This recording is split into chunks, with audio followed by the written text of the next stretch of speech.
오늘 말씀을 행하는 자의 삶이라는 제목으로 말씀을 생각하겠습니다. 오늘은 사순절 첫째 주일이 되겠습니다. 지난 수요일부터 시작된 사순절입니다. 지난 수요일부터 4월 5일 주일, 부활 주일까지가 금년도 사순절인데요.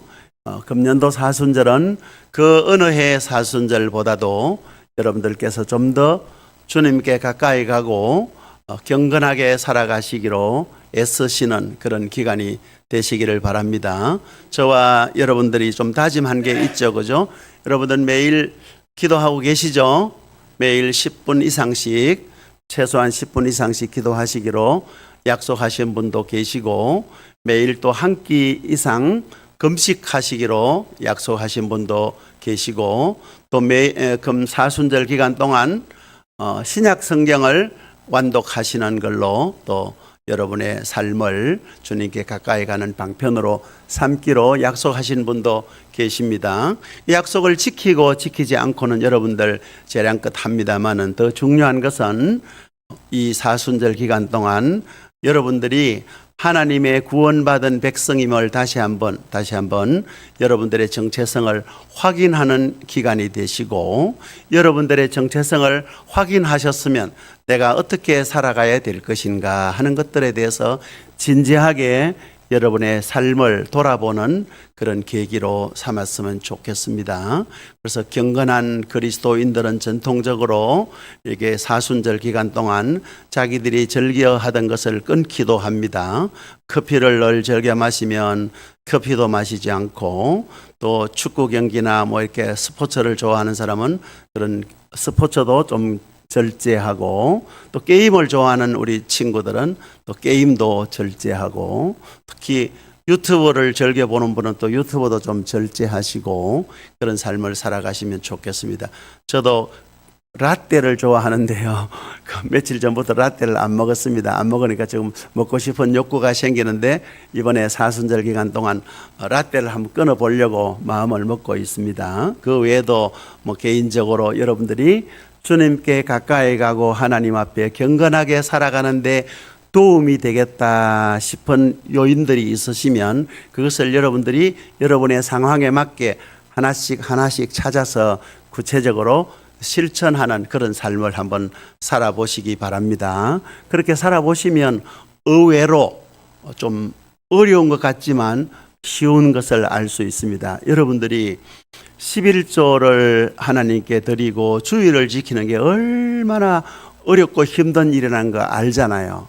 세상에 자기 수입의 10분의 1을 뚝 떼서 하나님께 바치는 그런 어리석은 사람이 어디 있습니까? 세상 사람들에게 한번 물어보십시오. 바보라 그러죠. 그죠?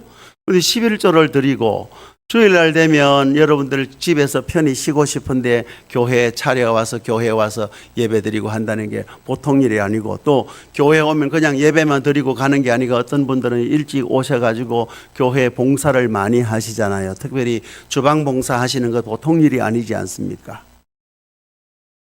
그런데 여러분들이 그 어려운 11조 생활, 주일 성수 이런 거는 잘 하시면서 정작 여러분이 실제적으로 주님께 가까이 나아갈 수 있는 좋은 방편들은 스스로 포기하는 경우들이 많아요.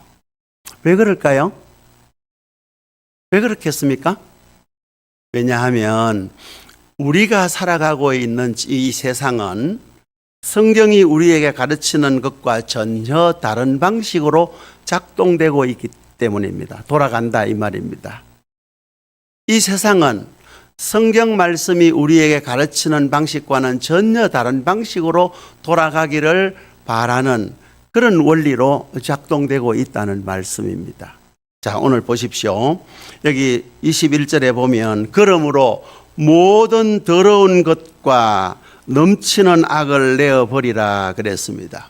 이 세상에 더러운 것과 넘치는 악이 얼마나 많습니까?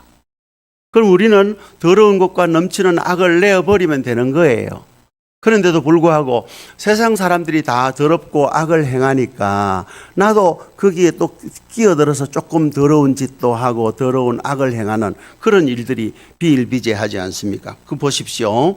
너희 영혼을 능히 구원할 바 우리의 영혼을 능히 구원하는 게 하나님의 말씀인데요. 그 능히 구원할 바 마음에 심어진 말씀. 이 말씀은 제가 전하는 말씀, 여러분의 귀에 들리는 말씀도 있고 성경의 문자로 기록된 우리 눈으로 확인할 수 있는 말씀도 있고 또 때로는 하나님께서 특별한 상황에서 나에게 직접 말씀해 주시는 말씀이 있어요.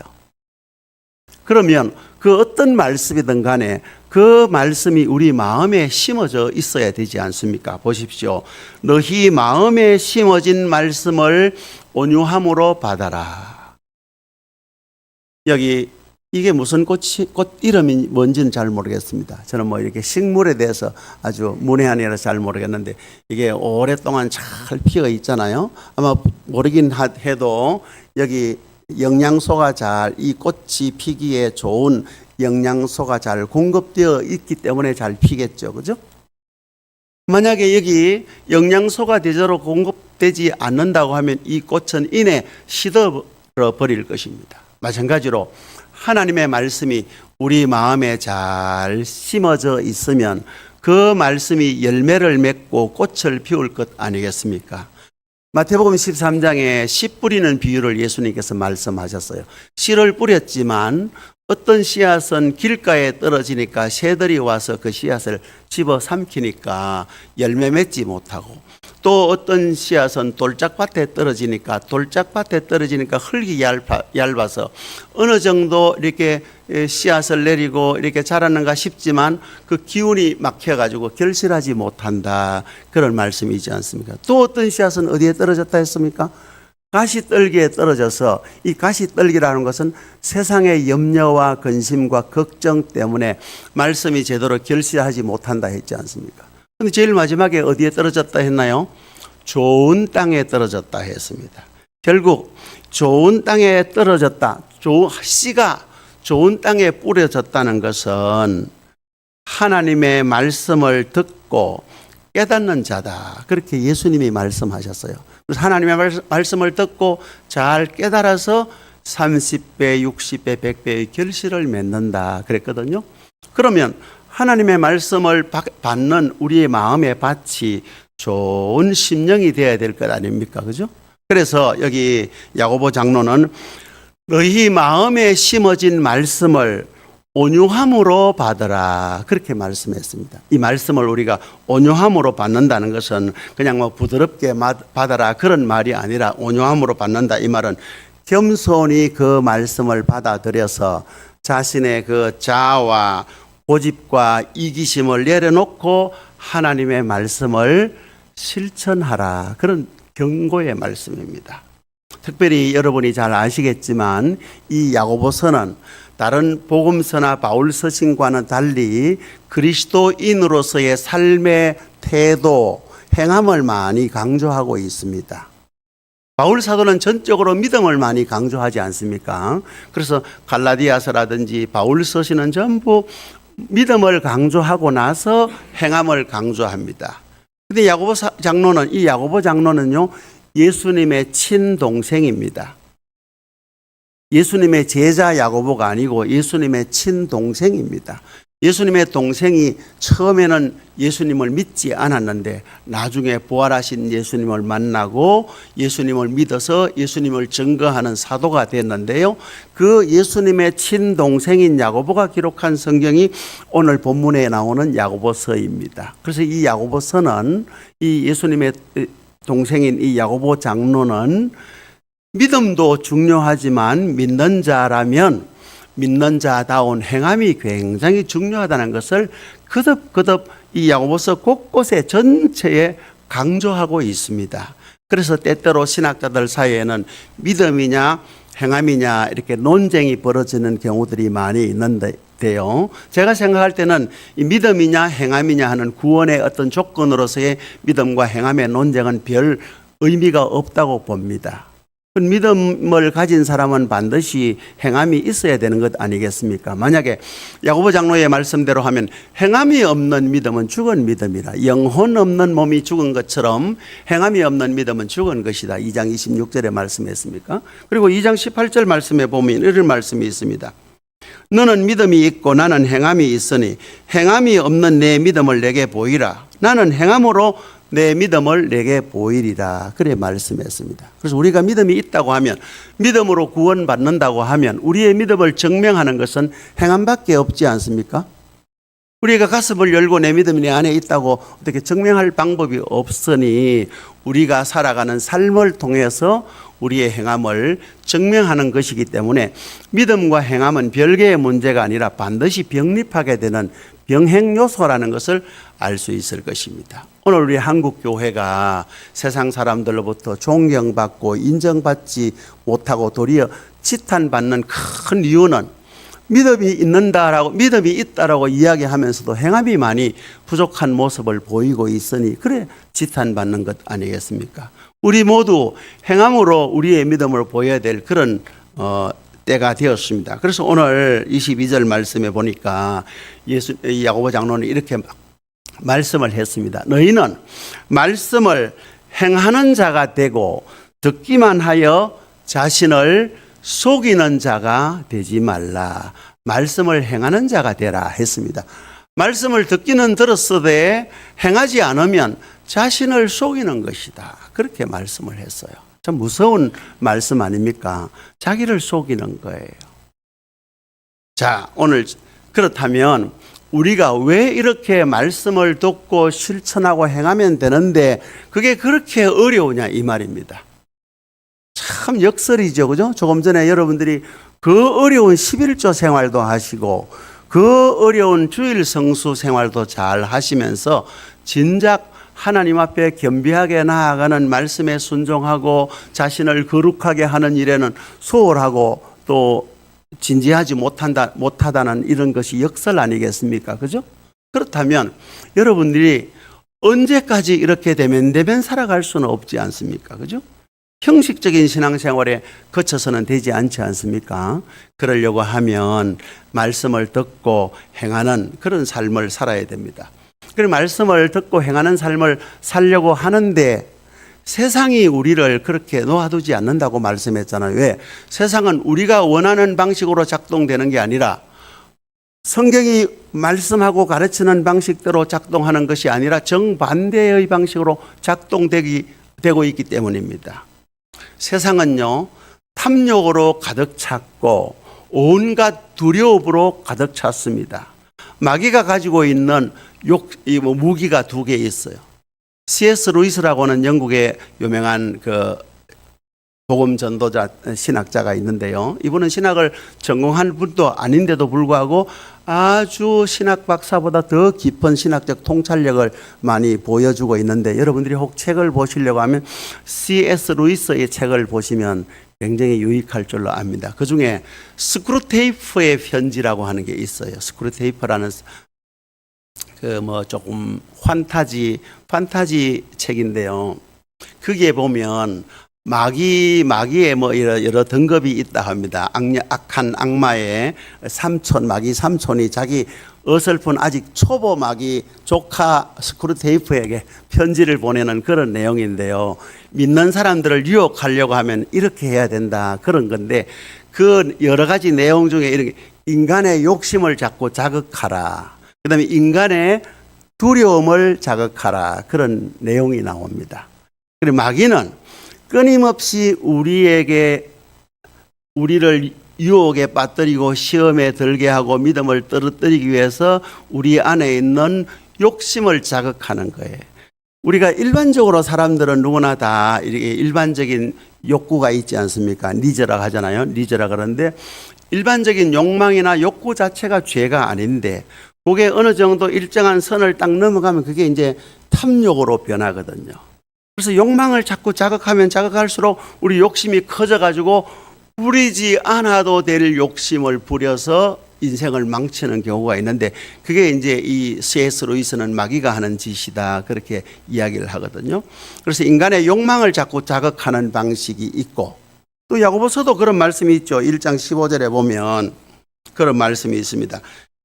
욕심이 잉태한 적 죄를 낳고 죄가 장성한 적 사망을 낳느니라 그런 말씀이 있지 않습니까? 그래서 인간의 욕심을 잘 다스려야 되고 또 인간에게 가지고 있는 공포, 두려움이 있는데 이 공포심과 두려움을 자꾸 자극하는 거예요.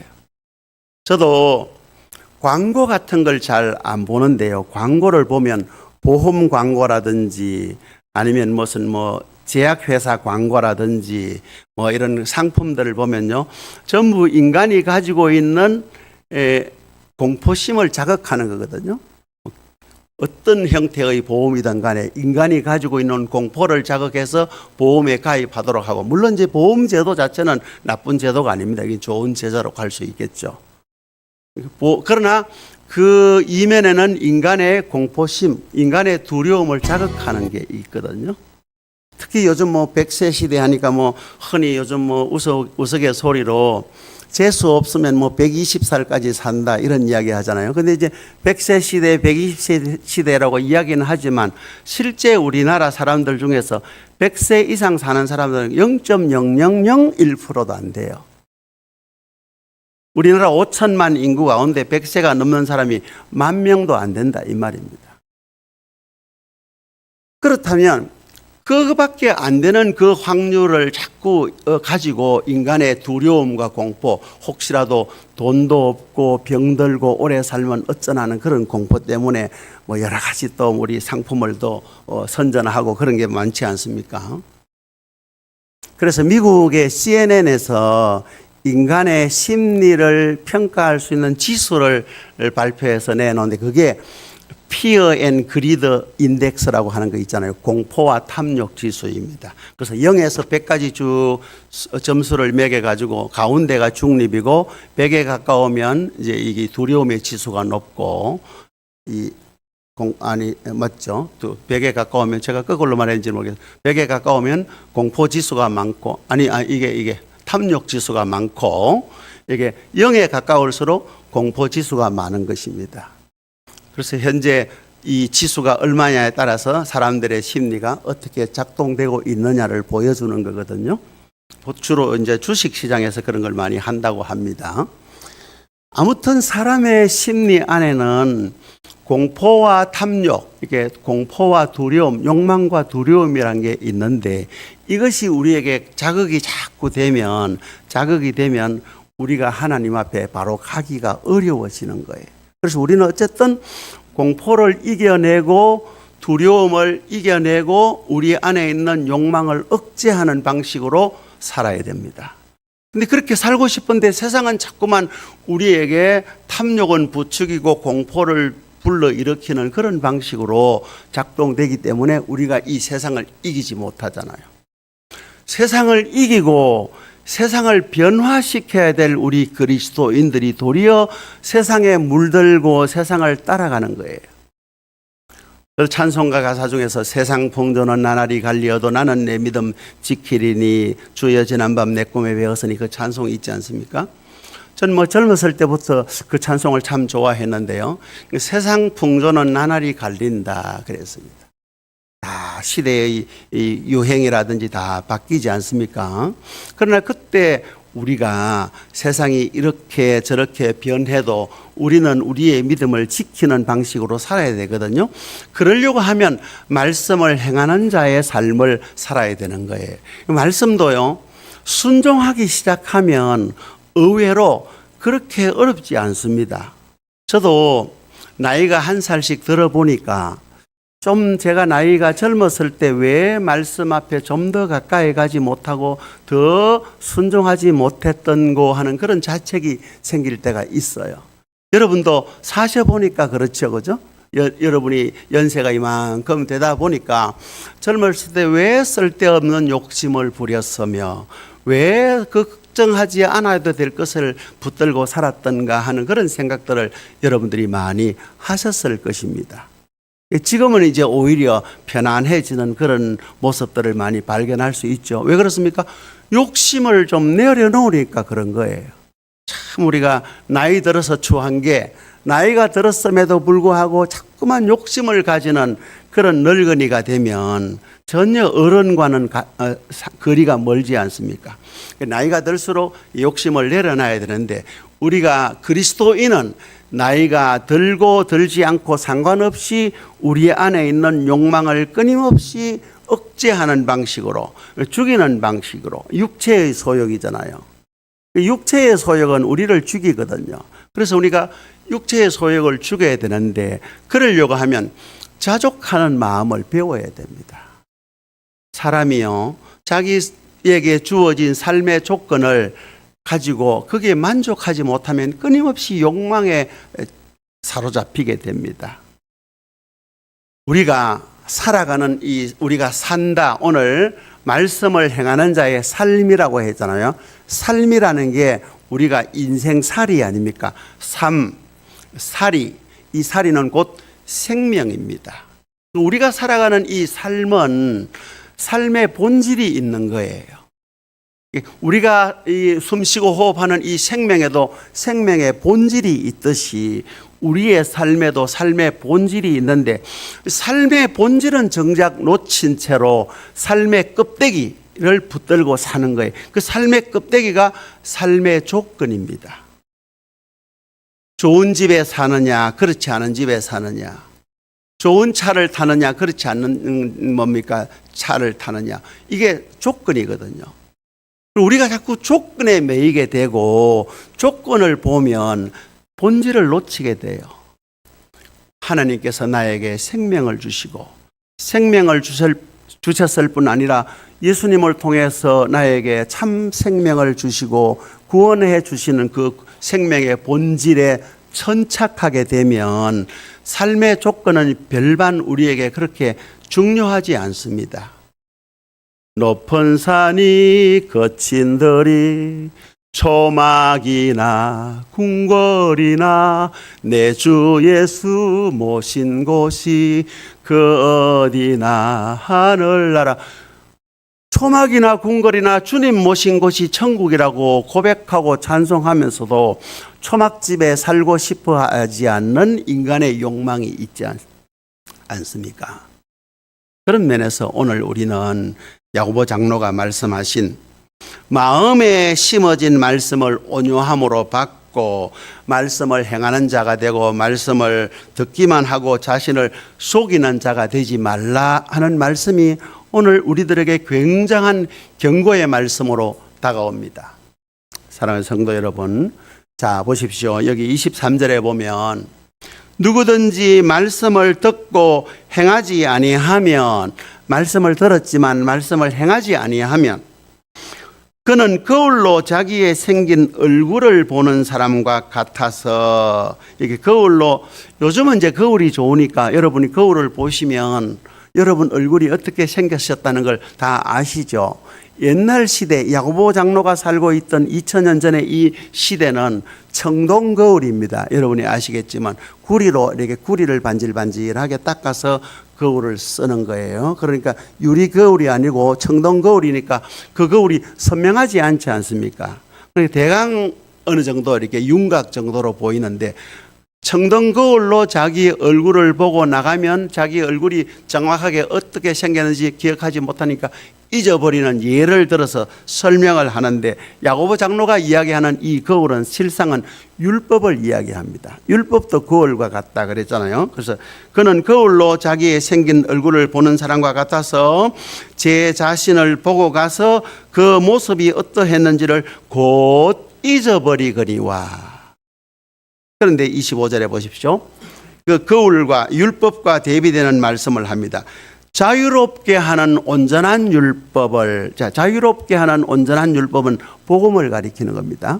앞에 거울은 우리를 올가매고 우리를 오히려 압제하는 율법을 의미한다고 하면, 뒤에 나오는 자유롭게 하는 온전한 율법은 복음을 이야기하는 거예요. 우리에게 진정한 자유와 기쁨을 주는 거예요. 자 보십시오. 25절 말씀에 보면 자유롭게 하는 온전한 율법을 들여다보고 있는 자는, 거울을 보는 게 아니라 자유롭게 하는 온전한 율법을 들여다보고 있는 자는 듣고 잊어버리는 자가 아니요 실천하는 사람이다 그랬어요.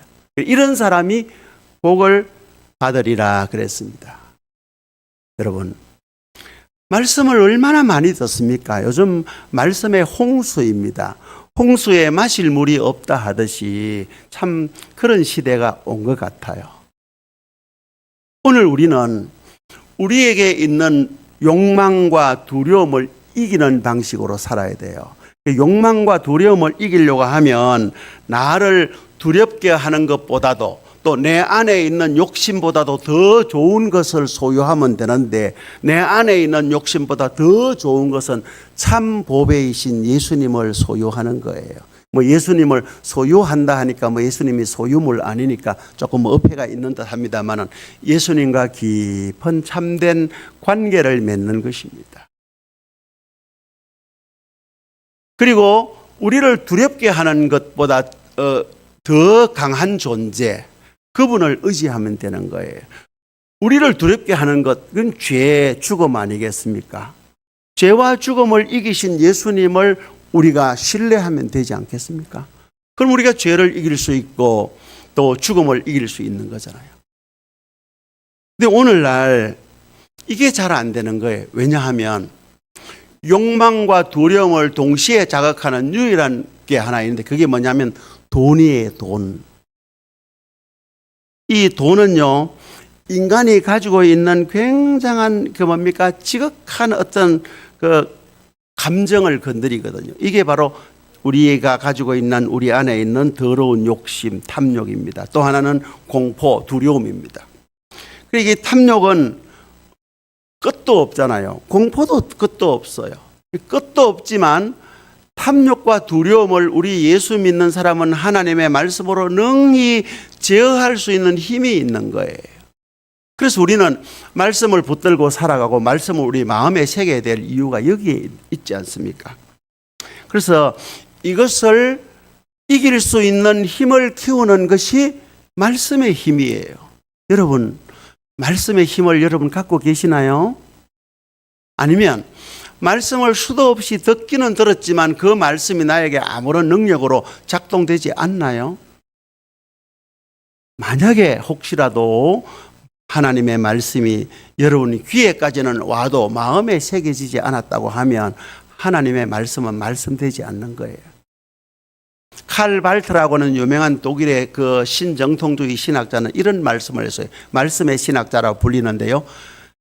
성경에 기록되어 있는 문자로 드러난 하나님의 말씀이 아니라 문자 속에서 나와서 그 말씀이 나를 칠 때, 그 말씀을 나를 깨울 때, 그때 비로소 하나님의 말씀이 된다. 그렇게 말씀했어요. 그런 면에서 오늘 우리는 이 말씀이 우리 안에 있는 모든 욕심을 이기는 힘인데 이 말씀을 우리 안에 새겨야 되거든요. 오늘 21절 말씀에 너희 마음에 새겨진 말씀이라 그랬는데, 이 말씀은 우리 영혼을 능히 구원할 능력이 있는 말씀이라 그 앞에 그렇게 말씀했지 않습니까? 그런데 이 말씀을 도외시한 채 엉뚱한 데 자꾸 우리가 관심을 쏟지 않습니까?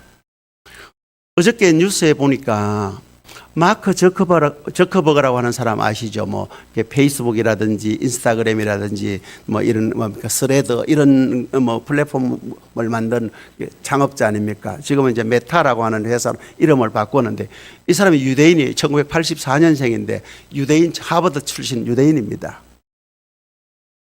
근데 이 사람을 상대로 그에게 소송전을 벌였는데, 그 소송의 내용이 뭐냐 하면 인스타그램이라든지 페이스북을 이렇게 만들 때, 그 설계를 할 때 아주 고의적으로 이게 알고리즘으로 설계를 해가지고 한번 보면 또 안 보면 안 되도록 자꾸 유혹하는 방식으로 설계했기 때문에 내 아들이, 내 딸이 10살 때부터 11살 때부터 이거 빠져가지고 완전히 인생을 망쳤다.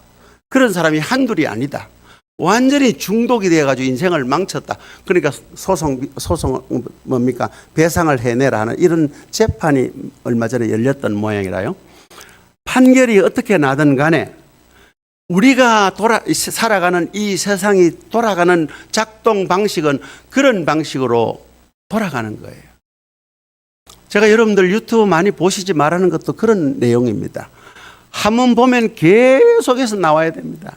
요즘 또 속상하는 거는 화면을 2번 누르면 뭐 어떻게 나온다 뭐 이런 이야기 있잖아요. 절대로 속지 마십시오. 요즘은 전부 또 AI로 뭐 만들어가지고 사람도 짐승도 모든 장면들도 전부 AI로 만들어가지고 사실이 아닌데 마치 사람처럼 그죠? 또 그 사람하고 거의 비슷하게 또 만들어내요.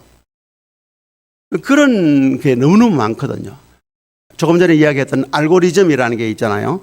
딱 돌아가는 방식을 그대로 작동하면 거기 계속 알고리즘이 적용이 돼가지고 우리를 완전히 장악하는 거예요. 그럼 이제 그거 안 보면 안 되는 거예요. 여러분, 제가 유튜브 보지 말라 하니까 안 보려고 노력해 보셨지만 또 보게 되죠. 맞죠? 고개를 끄덕끄덕 하시는 분이 상당히 많으시군요. 보시지 말라 해서 안 보시라, 좀 적게 보시라 했는데 그때는 듣기는 들었는데 집에 가면 또 봅니다. 전에 말씀드렸잖아요. 제 아내도 유튜브 보다가 제가 있으면 안 보는 척 빨리 막 덮어버려요. 죄송합니다. 제 아내를 디스해서. 제가 유튜브 좀 보지 마라 하거든요. 그냥 제가 없는 데서 살며시 보다가 제가 오면 막 안 보는 척 다 하면 덮어버립니다. 이게 우리 인간이에요, 인간. 그만큼 우리는 우리 욕심, 유튜브도 어떤 면에서는 인간의 탐욕의 발로라고 볼 수 있어요. 또 동시에 두려움에 대한 발로일 수 있어요. 우리 두려움은 회피하려고 하잖아요. 이거 안 되면 소외되는, 피어가 공포잖아요, 공포, 그죠? 소외의 공포. 요즘 뭐 포모가 많이 있지 않습니까? 포모. 요즘 뭐 이번에 뭐 그저께 뉴스 보니까 명절에 제일 많이 한 대화가 뭐 주로 주식에 대한 대화인데 그 내용이 뭐 네 삼전 있냐 뭐 이런 게 뭐 대화가 나왔다, 그런 뉴스가 나오더군요. 그거 없으면 포모를 그 뭡니까? 소외를 당한다 해서 그 포모잖아요, 뭐.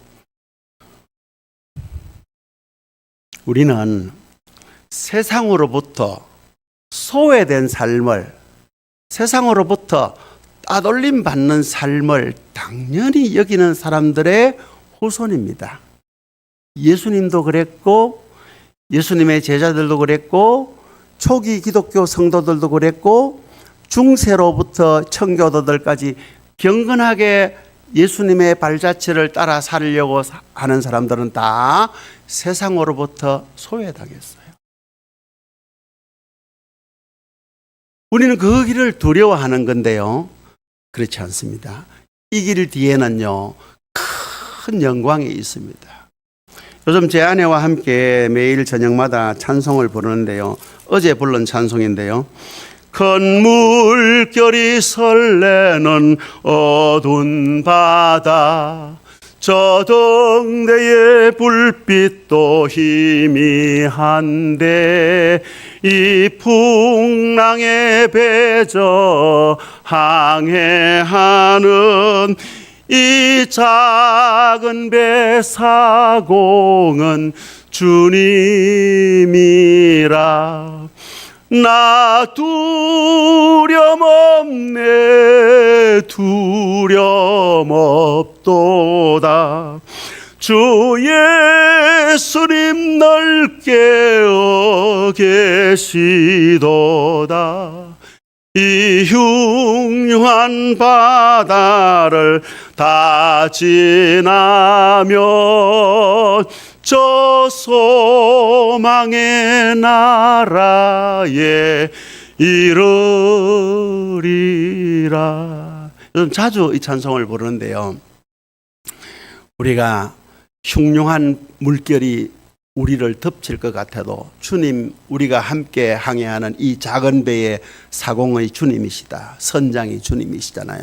주님 늘 깨어 우리를 지키시고, 그리고 이 바다를 지나고 나면 저 소망의 나라에 이른다. 그게 우리의 신앙 고백 아닙니까? 그러면 세상의 물결이 요동치고 흉흉하다 하더라도 세상에 대한 두려움을 이길 수가 있고, 무엇보다도 많이 가지고 더 누리고자 하는 그런 욕심도 이길 수가 있는 것 아니겠습니까?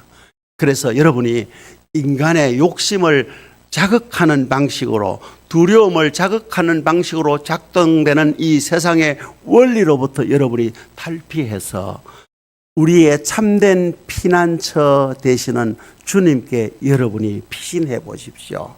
그럼 주님이 여러분들을 한없이 안아주시고 여러분을 따뜻하게 품어주실 것입니다. 그걸 여러분이 경험하지 못하시는 거예요. 순간순간 때때로 경험하긴 해도 그게 내 삶 전부에 스며들지 않으니까 계속해서 염려하고 걱정하고 두려워합니다.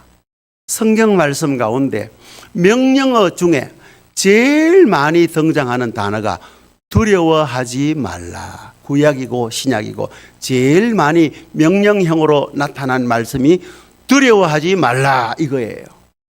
성경 보십시오. 예수님도 그런 말씀 많이 하셨고 이사야서나 이 창세기에도 두려워하지 말라. 하나님께서 아브라함에게 나타나셔서 하나님께서 야곱에게 나타나셔서 두려워하지 말라고 말씀하셨어요. 예수님도 제자들에게 두려워하지 말라고 말씀하신 적이 얼마나 많은지 모릅니다. 우리는 세상이 우리를 삼킬 듯이 엄습하는 그 두려움을 이길 수 있는 사람들입니다. 참된 피난처 대신 예수님의 품에 안겨 있는 사람이에요.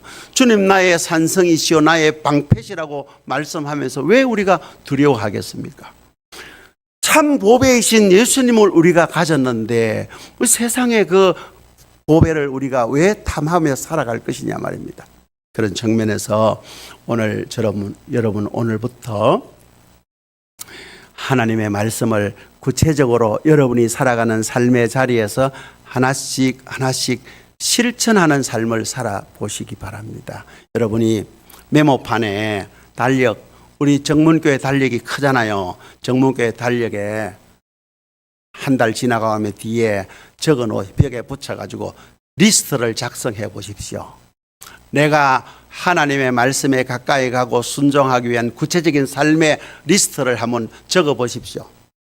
오늘 욕하지 않기. 이씨 하는 게 이게 우리 예수 믿는 사람도 이게 입에 배었어요. 그런 것부터 시작해서 오늘 무슨 일이 있어도 거짓말하지 않아 보기. 그리고 돈이 있으면 이 돈 가지고 다른 사람에게 한번 나누어 줘보기. 공짜로 줘보기. 그런 것부터 시작해서 한번 적어 보십시오. 재미가 제법 쏠쏠합니다. 해보시면 의외로 내게 이런 능력이 있네 하는 걸 발견하실 수 있습니다. 얼마든지 선을 행할 수 있는 기회가 내 앞에 놓여 있는데도 불구하고 외면한 게 우리가 온몸에 배웠거든요.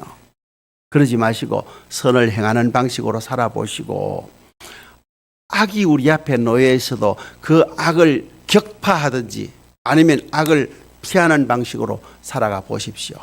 살아가 보시면 생각보다 쉽다는 걸 여러분이 발견하시게 될 겁니다. 그럼 나중에 이렇게 쉬운 걸 내가 여태 왜 몰랐을까?